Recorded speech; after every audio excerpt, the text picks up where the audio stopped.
Hello students, welcome to Pratima math classes. तो आज हम क्लास 6 के चैप्टर 10 का एक्सरसाइज 10.2 से क्वेश्चन नंबर 4 से क्वेश्चंस कवर करने वाले हैं। तो देखते हैं क्या है क्वेश्चन। यहाँ पर देखो क्या बोला गया है कि यहाँ पर x की वैल्यू फाइंड करनी है, मतलब फोर्थ प्रोपोर्शन वाला फाइंड करना है। तो बच्चा हम इसको किस तरीके से करेंगे। सबसे पहले तो ये देखो, ये मीटर में है, ये मीटर में, ये सेंटीमीटर में। मैं क्या करूँ, इस सारे की एक यूनिट बना लेती हूँ, सबको सेंटीमीटर में कर लूँ। ये क्या हो जाएगा 200 सेंटीमीटर, और ये क्या हो जाएगा 150 सेंटीमीटर। तो अब इसको प्रोपोर्शन में रखो, 200 बाय 150। 0 से 0 कट गया, 5 के टेबल में काट दो, ये 4 पे, ये 3 पे। तो इसका प्रोपोर्शन तो मेरे पास आ गया 4/3।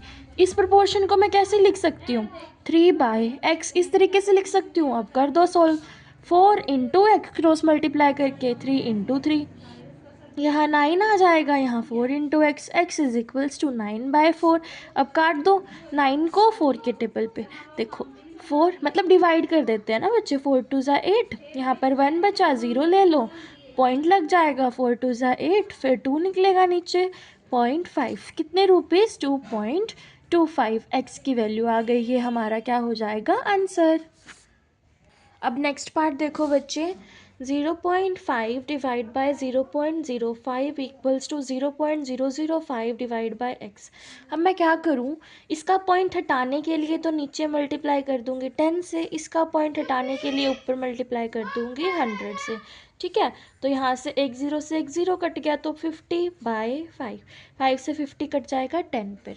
अब ये वाला देखो 0.005 बाय एक्स, इसका पॉइंट हटाने के लिए नीचे 1000 से, क्योंकि देखो कैसे करते हैं हम, अगर हमें पॉइंट हटाना होता है, पॉइंट के बाद जितने नंबर है वो काउंट कर लो 3, तो 1 के साथ उतनी 0 लगा के नीचे मल्टीप्लाई कर देते हैं, पॉइंट हट जाता है।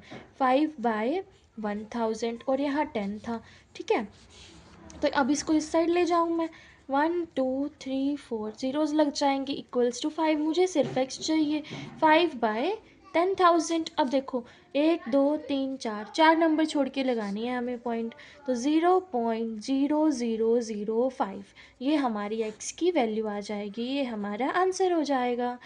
देखो अगर तुम ऐसे देखो या फिर इस तरीके से ट्रिक देखो, यहाँ 0.5 था, फिर यहाँ एक 0 बढ़ गया, फिर यहाँ 2 0 बढ़ गए, अगले वाले में 3 0 बढ़ जाएंगे। इस तरीके से भी आप देख सकते हो इसको। ठीक है, अब यहाँ पर हम चलते हैं नेक्स्ट पार्ट की तरफ। अब देखो third part, 12/9 equals to 32/x। ये 4 पे कट गया, ये 3 पे कट गया, तो 4/3 equals to 32/x। Cross multiply कर दो बच्चे, 4 इंटू एक्स, 32 इंटू 3 मल्टीप्लाई 3। ठीक है, 32 को 3 से मल्टीप्लाई करो, 3 2 ज़ा 6, 3 3 ज़ा 9, 96। यहाँ 4 into x equals to, x की वैल्यू क्या आ जाएगी 96 डिवाइड बाय 4, यहाँ पे 2 पे, यहाँ 4 पे, x की वैल्यू आ गई 24। ये हमारा इसका क्या हो जाएगा आंसर। अब फोर्थ पार्ट देखो बच्चे, क्या लिखेंगे, 6/25 इक्वल्स टू 18/x। कर दो cross multiply, 6 into x equals to 18 into 25। वही फैमिली वाला देख लो, इस फैमिली में इसके पास कुछ भी नहीं है, ये बोलेगा मैं इधर जाऊंगा, तो x इक्वल्स टू 18 इंटू 25/6। 6 के टेबल में 18 काट दो, 3 पे, 25 इंटू 3 कितना हो जाएगा 75। ये हमारा इसका क्या हो जाएगा आंसर। चलते हैं क्वेश्चन नंबर 5 की तरफ। क्वेश्चन नंबर 5 में भी हमें यही बोला गया बच्चे कि हमें x की वैल्यू फाइंड करनी है। तो x/90 इक्वल्स टू 135/45। कर दो cross multiply, 45 equals to 135 into 90। इनको मल्टीप्लाई करके क्या आएगा 2 1 2 1 50, यहाँ पे 45 इंटू एक्स। ठीक है, मुझे सिर्फ x चाहिए, तो 45 को इधर ले जाऊंगी, 45 आ गया नीचे, 5 के टेबल पर काट देते हैं, ये हमारा कट जाएगा बच्चे 2 4 3 0, और ये हमारा कट जाएगा बच्चे 9 पर। अब आगे देखो कहाँ काटे, 3 के टेबल पे काट दें, ये 3 पे, और ये मेरा कटेगा 810 पे। अब काट देते हैं, ये भी कट जाएगा 270 पे। तो x की वैल्यू क्या आ गई 270। So this is the required answer for the question. अब देखो question number 6, the ratio of the length and the width of the rectangle is 8:5। मतलब जो लेंथ और विड्थ है ना वो 8:5 में प्रेजेंट है। विड्थ की वैल्यू दे रखी है, लेंथ निकालनी है, तो इसको किस तरीके से लिखेंगे। देखो रेशियो क्या है, 8:5 मतलब 8/5। मुझे विड्थ पता है कितनी है 225, पर मुझे ये नहीं पता, तो मैं इसको x रख दूँ, तो आप क्रॉस मल्टीप्लाई कर दो। 8 × 225 = 5 × x। ठीक है, x चाहिए बच्चे मुझे, तो 8 × 225 रखो और 5 इसके नीचे आ जाएगा। 5 से 225 काट दो 45 पे, 45 × 8 कितना हो जाएगा बच्चे 360। तो x की वैल्यू कितनी आ गई 360। ये हमारा इसका आंसर हो जाएगा। अब हम नेक्स्ट क्वेश्चन की तरफ चलते हैं बच्चे। इसमें क्या दे रखा है, do the ratio 16 centimetre to 2 metre और 20 सेकेंड्स टू 3 मिनट्स। अब मैं लिख के दिखाती हूँ, देखो 16 सेंटीमीटर टू 2 मीटर। पहले फर्स्ट पार्ट देखो, ये सेंटीमीटर में है, ये मीटर में, इसको सेंटीमीटर बना लो। 2 × 100, 2 से 100 हो जाएगा, तो 16/200। ये काट दो बच्चे, कितने पे कटेगा 2 के टेबल में 8 पे, और ये मेरा कितने पे कट जाएगा बच्चे 100 पे। ठीक है, अब ये फिर काट दो, ये 4 पे, ये 50 पे, ये 2 पे, ये 25 पे। तो 2/25 मेरा फर्स्ट पार्ट के लिए आ गया।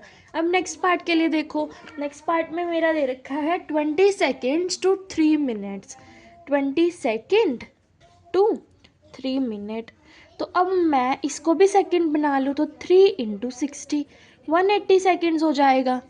तो यहाँ देखो 20/180, 0 से 0, 2 के टेबल में 89 पे, तो 1/9 इक्वल है बच्चे ये नहीं, तो ये प्रोपोर्शन में नहीं है, नो आंसर आ जाएगा इसका। तो बच्चों अब हम चलते हैं क्वेश्चन नंबर 8 की तरफ। क्वेश्चन नंबर 8 में हमें क्या दे रखा है बेटा, स्टेटमेंट हमें थोड़ा चेंज करके, थोड़ा कन्फ्यूजन के लिए हमें थोड़ा सा मोल्ड करके देते हैं, पर हमें उसमें बिल्कुल भी कन्फ्यूजन नहीं होना, सिर्फ इतना देखना रेशियो प्रपोर्शन का है ना, तो रेशियो प्रपोर्शन निकालना है, दैट्स इट। देखो, a map is drawn on the scale of, मतलब 1:25,000 स्केल पर, लाइक एक्स एक्सिस और वाई एक्सिस होते हैं ना स्केल में, इस स्केल पर ड्रॉन करा गया है। एक्चुअल डिस्टेंस जो है ना 2 सिटीज़ के बीच में, मैप पर 2.6 सेंटीमीटर, मतलब एक डिस्टेंस दे रखा है, एक्चुअल हमें निकालना है। तो स्केल देखो कितना है 1/25,000। तो एक डिस्टेंस दे रखा है, दूसरा निकालना है, उसका x मान लेंगे, सिंपल है, मल्टीप्लाई 2.6 × 25,000 = x। इसको मल्टीप्लाई कर दो बच्चे, कितना बनेगा 26 और 25 को कर दो, कितना आएगा 6500, और 3 जीरोज हमारी ये थी, ये हमारा हो जाएगा 65। ठीक है, अब यहाँ पे देखो एक पॉइंट के बाद लगाना था, तो यहाँ हमारा पॉइंट लग जाएगा = x। x की वैल्यू आ जाएगी 65,000। ये हमारा इसका क्या हो जाएगा आंसर।